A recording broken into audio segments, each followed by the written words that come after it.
Well, for information about what you should know in an event of a hijacking or even how to prevent a hijacking, I'm joined by the Director of the National Hijack Prevention Academy, Richard Brussow. Richard, thank you so much for joining us. So today's hijack horror for this poor mum, thank goodness the baby's okay, they've been reunited.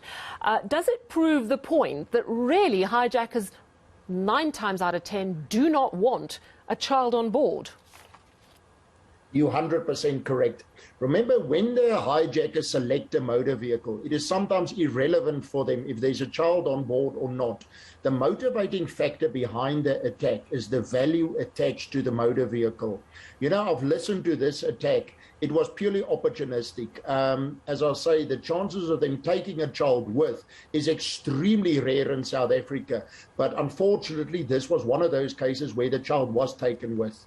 Yeah, so talk to me, and I think particularly of parents with little ones, where it's such an intense time of your life and your focus is always on your child. And when you're having to operate a vehicle, is our attention split? Are we quite vulnerable in that situation? We are. You know, I always say most hijackings happen in a home driveway, 68%.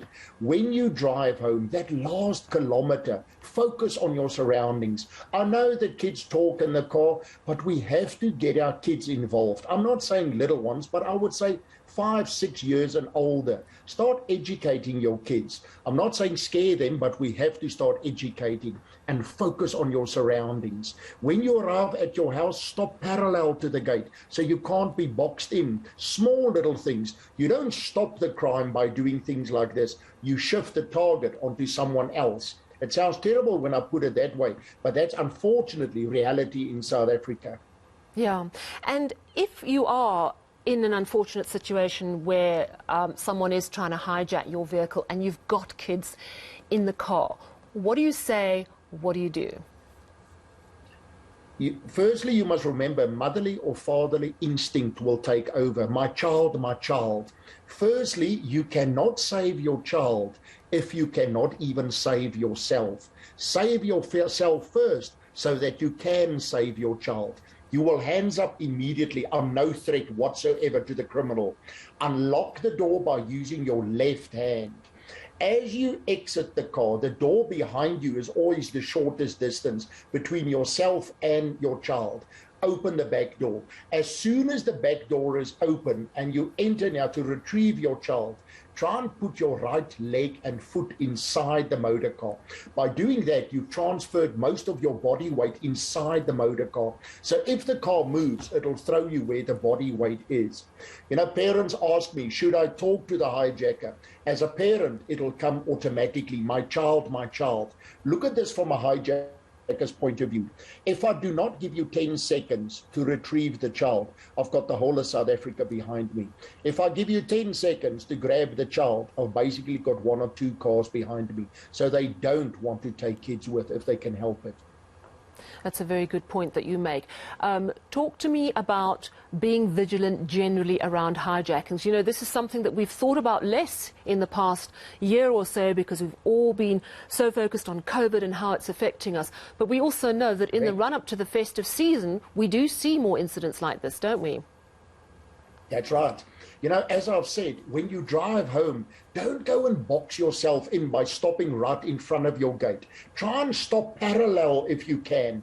If there's a car behind you and that car just overtakes you, don't think it's nothing. Sit there for 10 seconds before you go and stop in front of your gate. Sit parallel and ask yourself, that car that has overtaken me, where are they going? They've gone to the end of the road. Wait a couple of seconds, that car's nose might be coming up. That 3, 4 houses further down where they've stopped, are they climbing out of the car? What are they doing there?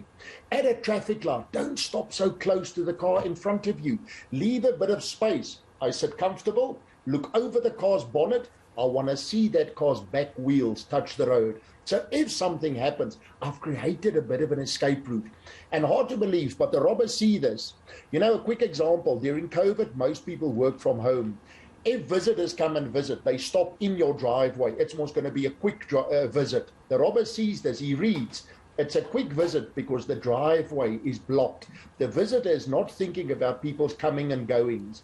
If people come and visit now during this COVID lockdown and they can't stop inside your property, stop on the grass, keep the driveway open. It sends a message of this is going to be a long visit, a 3-4 hour story.